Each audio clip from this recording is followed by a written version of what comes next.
अब माहौल ये है कि हमारे इल्तफातगंज क्षेत्र में पुलिस का आतंक है।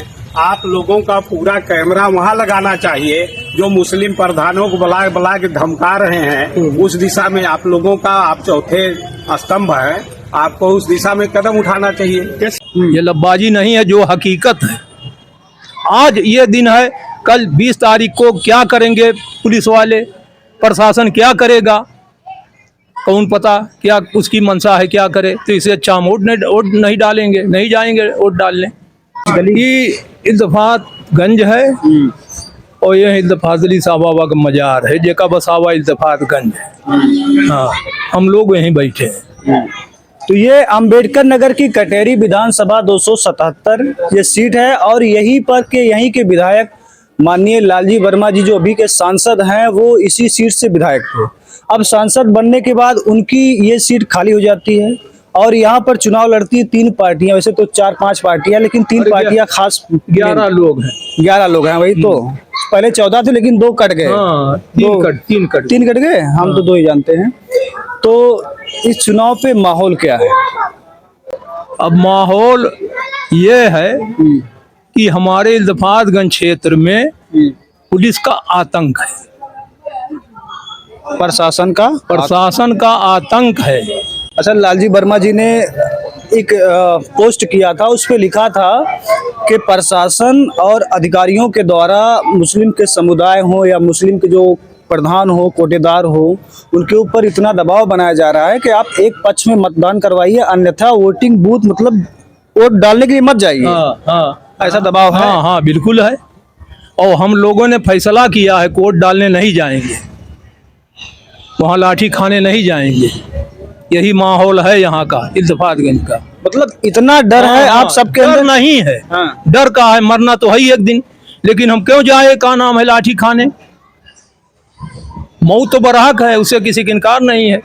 आपको लगता है कि अगर आप वोट डालने जाएंगे तो लाठियां एकदम 100%। अच्छा, कुछ लोग बता रहे थे कल यहाँ एक दुकान है, उसको पता नहीं कैसे मारपीट क्या हुआ कुछ उसको। यही दुकान है। यहाँ मात्र 5 लोग बैठे हुए थे और वो भी वक्त था नमाज का कि वो लोग उठ करके चले जाते नमाज पढ़ने। पूरी फोर्स आई है, बगैर पूछे समझे गाली गलौज करते हुए लाठी भांजा है। यहाँ जो फोर्स लगाई गई है ना चुनाव के लिए। हाँ, यानी दरोगा था यहाँ आपके थाने का, हमारे थाने का दरोगा था, तो वो लोग तो खड़े थे।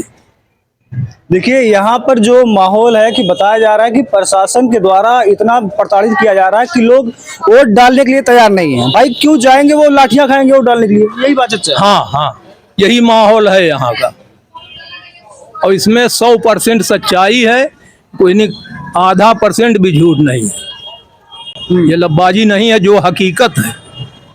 आज ये दिन है, कल 20 तारीख को क्या करेंगे पुलिस वाले, प्रशासन क्या करेगा, कौन पता क्या उसकी मंशा है, क्या करे। तो इसे अच्छा हम वोट नहीं डालेंगे, नहीं जाएंगे वोट डालने। ये तो देखिए अपने घर में बैठेंगे। वोट का अधिकार सरकार का है और फिर वोट आपका अधिकार है। अधिकार तो हमारा है, लेकिन ऐसे डंडा से हैं, जोर जबरदस्ती अधिकार है हम पर छोड़ दिया जाए। आज 1 महीना से इल्तफातगंज में पुलिस घर घर दबिश दे रही है, तरह तरह से लोगों को प्रताड़ित कर रही है। सरकार तो कहती है कि हम सभी लोग से आग्रह करते हैं कि वो वोटिंग बूथ पर जाएं, अपना एक वोट बहुमूल्य वोट डालें, अमूल्य वोट डालें। हाँ, वो तो कहती है, लेकिन हकीकत क्या है सामने? जो हकीकत है मैं वो कह रहा हूँ, सरकार के कथनी और करनी में फर्क है। तो ऐसे में जब जनता वोटिंग के लिए नहीं जाएगी तो चुनाव कैसे होगा? और चुनाव फिर वही होगा। यहाँ का जो माहौल है उसकी मैं बात कर रहा हूँ। बकिया कटेरी तो 65 किलोमीटर में है, बहुत लंबा क्षेत्र है। तो लंबा क्षेत्र नहीं है। बताइए कि 10 दिन पहले से कार बार बंद करके बैठ जाओ कि कौन सा चुनाव है? कोई पहली बार चुनाव थोड़े है ये कि आप अपना रोजी रोजगार न करो, रोज धंधा करो तो लाठी खाओ। क्या इससे पहले जो चुनाव हुए थे आज मैं बताऊं इल्तफातगंज की हिस्ट्री, ये प्रशासन और दरोगा का जाने। ये यही देखिए मस्जिद है, इसमें मजार है, एक बुजुर्ग लेटे हुए हैं। इन्हीं का बसाया इल्तफातगंज है। हिंदू मुसलमान का यहाँ कभी मामला ही नहीं था, हमेशा सब लोग मिलजुल करके रहते थे। इस सामने मंदिर जो है ये अब्दुल हई दादा का की जमीन थी, उन्होंने दिया है। आज ये जो ये है मंदिर बना है, यानी निजी मिल्कियत थी उनकी, दिया है रामलीला खेलने के लिए। इन लोगों के पास जगह नहीं थी। तो अभी बीच में खबर आई थी रामलीला का पूरी- मैदान अधिग्रहण कर लिया गया। पूरी बात सुन लीजिए, यही मैदान है, पूरी बात सुन लीजिए। यहीं बगल में 1 किलोमीटर या आबादी से बाहर 20 बीघा दिया है राम जानकी में अलनपुर के मुगलों ने। यहीं हमारे शाहजौरा में 20 बीघा वहाँ खान लोगों ने दिया है राम जानकी में। और यहीं जियापुर में थाना से पहले, यहाँ से 4 किलोमीटर जियापुर है, उसके बाद थाना पड़ता है। इमदाद हुसैन ने 85 बीघा राम जानकी में दिया है। यह है मुसलमानों का इखलाक, और हिंदू मुसलमान मिलकर यहाँ हमेशा रहे हैं। और आज ये सरकार ने ऐसा माहौल बना दिया है कि मुगलों ने सबको मारा काटा, रहने नहीं दिया। हिंदू एक हो जाओ, बटोगे तो कटोगे, नारा सुन रहे हो ना? नहीं, बटोगे कटोगे, हाँ। एक रहेंगे सेफ रहेंगे। हाँ, एक रहेंगे। सब नारे ये लगाए। हमारे प्रधानमंत्री जी और मुख्यमंत्री जी कह रहे हैं। नहीं, हाँ, ये बात देखिए, ये बात कहीं ना कहीं जो है एक पदाधिकारी, वो भी इतने बड़े पद पर, कहीं ना हाँ। कहीं ये बात है। लेकिन भाई, बात जैसे आपके यदि- यहाँ लाठी चल भाई, जाएगी, वैसे हो देखिए- सकता है हमारा कल चैनल बंद करवा दिया जाए। देखिए जितने भाई जो भी हुआ, यहाँ संविधान में यही है कि एक वोट से अगर कोई जीत गया हाँ, तो वही कुर्सी पर बैठेगा, बिल्कुल। है ना? भाई 99 वोट कोई पा करके हार गया और 100 वोट पा करके कोई जीत गया, तो 99 वाला 0 हो गया, 100 वाला कुर्सी पर बैठा। लेकिन जब वो बैठा है तो उसकी जिम्मेदारी है कि 99 वोट जिन लोगों ने 99 इसी बात पे देखिए, चाहे भाजपा के नेता कार्यकर्ता, उनसे जब बात होती तो बताते अखिलेश यादव गुंडों की सरकार। नहीं नहीं, गुंडों की सरकार नहीं थी, अब गुंडों की सरकार हो गई है, मार काट बीजेपी की, अब गुंडों की सरकार है। अब कोई आदमी जो है अपने का सुरक्षित नहीं है। जैसे ये माननीय लालजी वर्मा जी कहते हैं कि जो खास कर एक समुदाय के लोग हैं, उनके ऊपर, और उनके जो कोटेदार हैं एक समुदाय वाले, जी अल्पसंख्यक वाले, जी जी जी, और जो प्रधान है उनके ऊपर दबाव बनाया जा रहा है इस प्रकार का कि आप वोटिंग बूथ अगर वोटिंग करवाइए तो भाजपा के समक्ष में, हाँ अन्यथा जो है ये वोटिंग मत करवाइए आप। हाँ ऐसा है कुछ आप लोगों के बीच में? हाँ, है कोटेदार का आज भी बोला हुआ था, और प्रधान लोगों का। यहाँ योगी जी आए थे, माननीय योगी जी आए थे, 3-4 किलोमीटर पड़ता है, वहाँ आए थे। तो सभी कोटेदार प्रधान ये अपने बूथ से जिताइए। अब वो लोगों क्या फैसला करेंगे मतदान के दिन, वो तो वो ही लोग बता सकते हैं। देखिए, यहाँ चाचा जी का कहना है कि अगर प्रशासन इसमें सही से काम करता है तो साइकिल की जीत पक्की है, अन्यथा प्रशासन का दबाव हुआ तो कुछ भी हो सकता है। कुछ भी हो सकता है। हाँ, 100% जीतेगी। नहीं सही? हाँ, यही सही है। आप बताओ चाचा, कुछ बोलेंगे? अरे हम ना बोलो, उपचुनाव के बारे में बताओ। अरे हम जनता पूरी दुनिया के साथ रही थे। चाहे जो पार्टी। हाँ, चाहे जो पार्टी सबसे मिलकर। तो यहाँ पर देखिए, जो चर्चा बता रहे हैं साइकिल का माहौल है, अगर प्रशासन सही से काम किया तब तो ठीक है। इसका मतलब लालजी वर्मा जी जो कह रहे थे वो कहीं ना कहीं सच है। बिल्कुल सही है, 100%। चलिए, कौन सा मोहल्ला ये कौन ये सा मोहल्ला वो बोलते हैं ईश्वर नगर, चमनगंज बोलते हैं। आप लोग जरा कुछ मत बोलिए, कम से कम एक बात तो बता। उतना जितना वो बोल दी ना वही सही है, वही सही है। बात ज्यादा बोले महंगाई, भ्रष्टाचार, सब कुछ अधिकारी मनमानी कर रहे हैं। ऐसा है, सब असमर्थ हैं, परेशान हैं।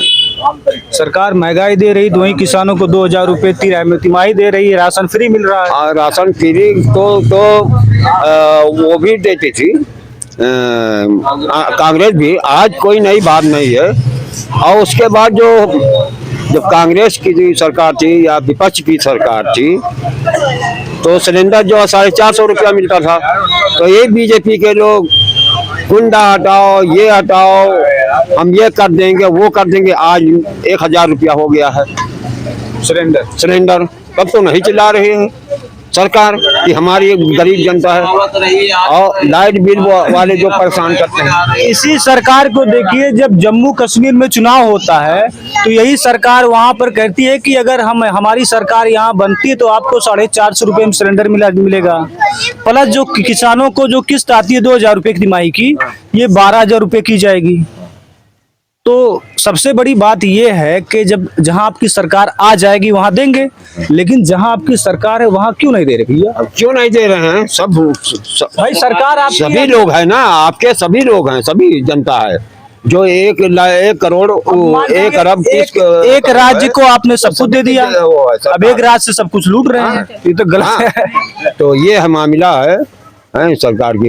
और कहीं 15 लाख ना ये राशन दे ना सिलेंडर सस्ता दे, ये रोजगार दे खाली बाकी और कुछ नहीं चाहिए, कुछ नहीं सस्ता, इनसे फ्री कुछ नहीं चाहिए, रोजगार लोग कमा खा लेंगे, आगे कुछ नहीं चाहिए।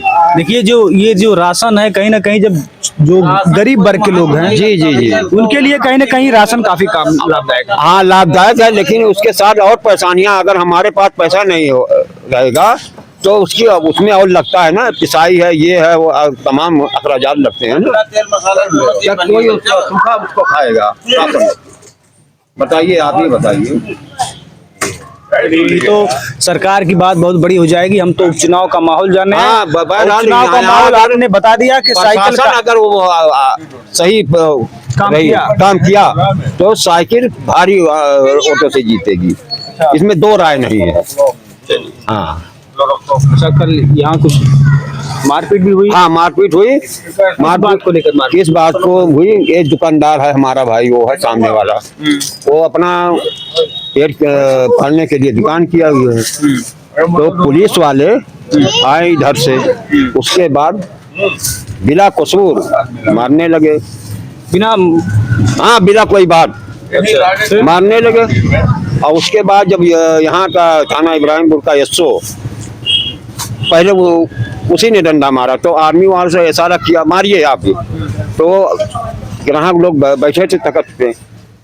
उसके बाद जब इशारा पाया जो एसओ की तरफ से, तो वो भी मारने लगे, 4-6 आदमियों को मारा और इसमें फूल आया सब तमाम से। तो हमारे मंत्री जी को हम लोगों ने अवगत कराया कि मंत्री जी यहाँ जो इत्तेफाक में ऐसे हुआ है, कहीं ठीक, अभी मैं आ रहा हूँ, मीटिंग चल रही है, मैं अभी आ रहा हूँ 9 बजे तक। मतलब माननीय सांसद जी। उसके बाद जो आए ठीक 9 बजे आए, मैं मौजूद था वहाँ, यहाँ बल्कि स्वागत एसओ साहब आए, उनको दिखाने लगे सब कुछ, क्या बात है, कैसे है, तो बताने लगे कि ऐसे हुआ है। तो एसओ साहब ने कहा कि ये तो चोट किसी और की होगी, गिर पड़े होंगे, या बहरहाल उसको मान नहीं रहे थे। और हम लोगों ने कहा कि सर ऐसा है कि आप पूछ लीजिए, इतने आदमियों से सब है। और कुछ कोई बोलना चाहेगा भाई जी? ना ही भैया कुछ नहीं बोले वाले, बस चलिए कोई बात हकीकत है। ठीक है, संतोष बंद करो। हम लोग